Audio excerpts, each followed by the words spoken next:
নমস্কার বন্ধুরা, অর্পিতা স্পিরিচুয়াল চ্যানেলে আপনাদের সবাইকে স্বাগত। আজকে আলোচনা করব জগন্নাথ দেবের পৌরাণিক কাহিনী নিয়ে। একবার রঘুদাস নামে ভগবান রামচন্দ্রের একজন মহান ভক্ত ছিলেন, যিনি পুরীতে জগন্নাথ মন্দিরের সিংহদ্বারের কাছে একটি বড় ছাতার নিচে থাকতেন। একদিন ভগবান জগন্নাথের দর্শন করার সময় তিনি জগন্নাথের বেদিতে রাম, লক্ষ্মণ এবং সীতাকে দেখতে পান।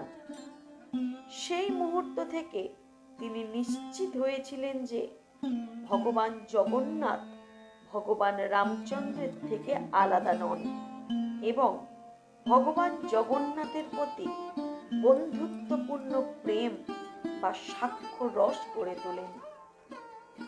রঘুদাস একবার ভগবান জগন্নাথের জন্য একটি সুন্দর মালা তৈরি করেছিলেন এবং পূজারীকে অর্পণ করার জন্য দিয়েছিলেন। তবে পূজারী মালা অর্পণ করতে অস্বীকৃত জানান, কারণ রঘু কলা গাছের ছাল থেকে তৈরি একটি সুতো ব্যবহার করেছিলেন, যা মন্দিরে নিষিদ্ধ ছিল। বিষণ্ণ বোধ করে রঘু মন্দির ছেড়ে চলে যান। সেই দিন সন্ধ্যার আরতির সময় পূজারী দেখতে পান যে কোনো ফুলই ভগবানের শরীরে অবশিষ্ট নেই। পূজারীরা চিন্তিত হয়ে পড়েন, ভেবেছিলেন যে তারা কোনো অপরাধ করেছেন। তারা উপোস করে মন্দিরে ঘুমানোর সিদ্ধান্ত নেন। সেই আশায় যে জগন্নাথ প্রধান পূজারীর সামনে অপরাধ আবির্ভূত হয়ে বললেন, আমার ভক্ত রঘুদাস এত ভালোবাসা ও ভক্তি সহকারে আমার জন্য একটি ফুলের মালা এনেছিলেন। তুমি সুতার বাহ্যিক রূপ দেখেও তা অস্বীকার করেছ। যে ভালোবাসা ও ভক্তি দিয়ে এটি তৈরি করা হয়েছিল তা দেখতে পাওনি। এখন আমার ভক্ত ঘরে শুয়ে আছে, মালাটি ধরে কাঁদছে এবং খায়নি ঘুমায়নি। তার ইচ্ছে পূরণ না হলে আমি কিভাবে তোমার কাছ থেকে অন্য কোনো মালা গ্রহণ করব? প্রধান পূজারী ঘুম থেকে উঠে অন্যদের বললেন এবং তারা সকলেই রঘুদাসের কাছে ক্ষমা চাইতে এবং মালাটি চাইতে গেলেন। রঘু অত্যন্ত আনন্দিত হলেন এবং প্রভুর করুণা উপলব্ধি করলেন। অবশেষে তার মালা অর্পণ করা হলো এবং তিনি অত্যন্ত আনন্দিত হয়ে পড়লেন। একবার রঘুদাস গুরুতর অসুস্থ হয়ে পড়েন এবং শয্যাশায়ী হন। তিনি বিছানায় মল ত্যাগ করেন এবং তা ভয়াবহ ছিল। একটি ছোট্ট ছেলে তার সেবা করতে এসেছিল।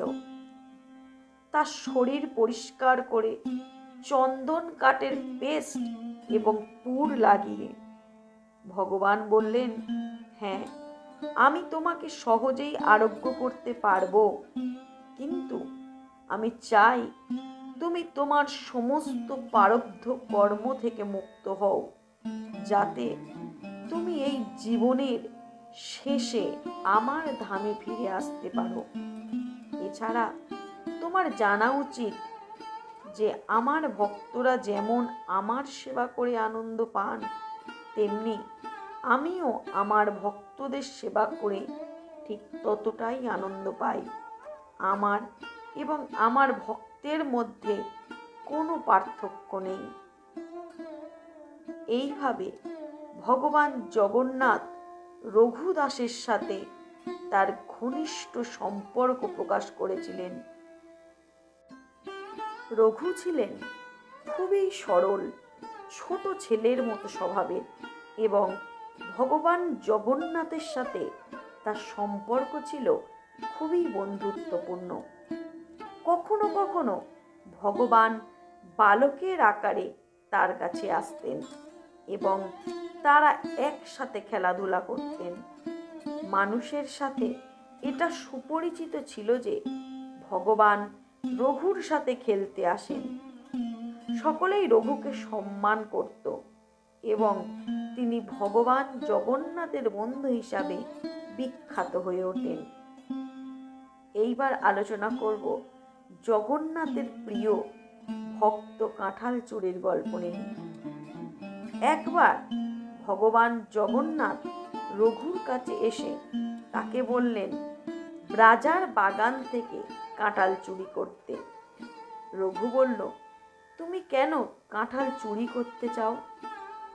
যদি তুমি কাঁঠাল খেতে চাও তাহলে আমাকে বলো, আমি তোমার জন্য একটা সুন্দর কাঁঠাল এনে দেব।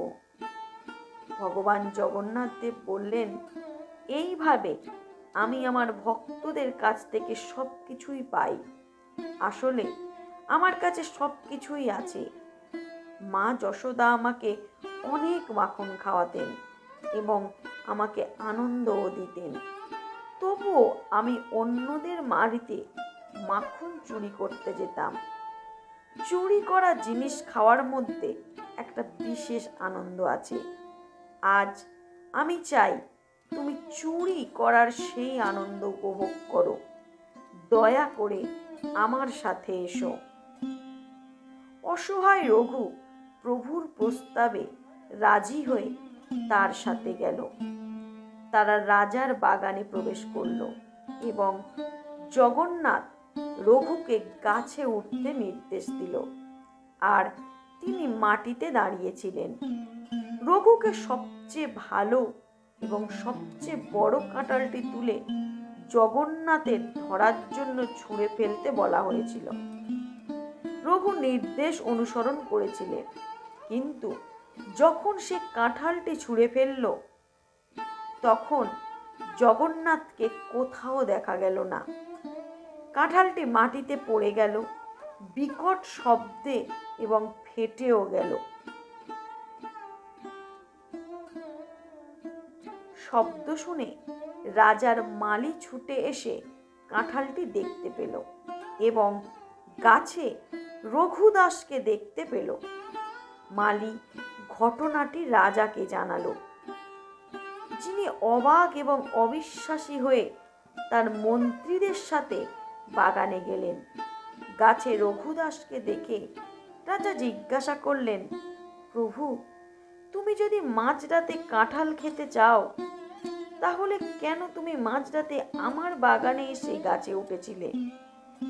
তুমি আমাকে জিজ্ঞাসা করতে পারতে এবং আমি তোমার বাড়িতে সবচেয়ে ভালো কাঁঠালটি পাঠিয়ে দিতাম। কিন্তু রঘুদাস এই কথা শুনে লজ্জায় মাথা নিচু করে রইলেন। রঘু রাজাকে তখন পুরো গল্পটি বলল, কিভাবে ভগবান জগন্নাথ তাকে প্রতারিত করেছিলেন। সকলেই আনন্দের সাথে এই বিনোদন শুনে আনন্দিত হলো এবং রঘুর মহত্বের প্রশংসা করে প্রাণ খুলে হেসে উঠল। তারা দেখল একজন ভগবান তার ভক্তকে কিভাবে পরীক্ষা নেন। এবার আসবো রথযাত্রার অলৌকিক একটা ঘটনা নিয়ে। রথযাত্রা উৎসবের সময় এক ভক্ত একবার রঘুদাস এবং ভগবান জগন্নাথের মধ্যে একটি অলৌকিক ঘটনা প্রত্যক্ষ করেছিলেন।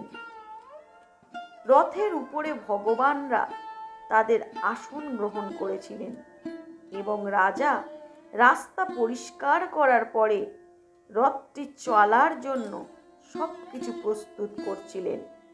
হাজার হাজার লোক দড়ি টানা সত্ত্বেও রথটি এক চুলও নড়ল না। ব্রিটিশ সাহেবেরা রথটি টানার জন্য একটি শক্তিশালী হাতিও ব্যবস্থা করলেন, কিন্তু তাতেও কাজ হয়নি। হতাশ হয়ে পড়লেন সাহেবেরা। রঘুদাসকে বললেন, কেমন প্রভু, আমি হাতিদের সাথে চুক্তি করেছি, তবুও রথটি নড়ছে না কেন? এই কথা শুনে রঘু রথে উঠে জগন্নাথের কানে কানে বলল। সঙ্গে সঙ্গে রথ চলতে শুরু করলো। সাহেব অবাক হয়ে রঘুদাসকে বললেন, তুমি নিখুঁত, আর তোমার প্রভুও নিখুঁত। রঘুদাসের আরেকটি জিনিস হলো তার নম্র স্বভাব।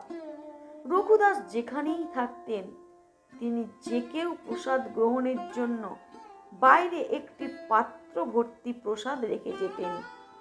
পশু পাখিরা যে পাত্র থেকে প্রসাদ গ্রহণ করত তিনিও সেই পাত্র থেকেই প্রসাদ গ্রহণ করতেন। এটি তার অসাধারণ নম্র স্বভাবের পরিচয় দেয়।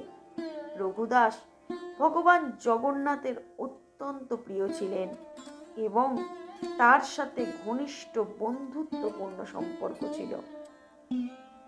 এবার ভগবানের শেখার মতো শিক্ষা দিয়েছিলেন সকলকে। রঘুদাসের গল্প জোর দেয় যে প্রকৃত ভক্তি, আচার অনুষ্ঠান এবং সামাজিক। তো বন্ধুরা, আমার এই ভিডিওটি কেমন লাগলো সেটা অবশ্যই আপনারা কমেন্ট করে জানাবেন। নমস্কার।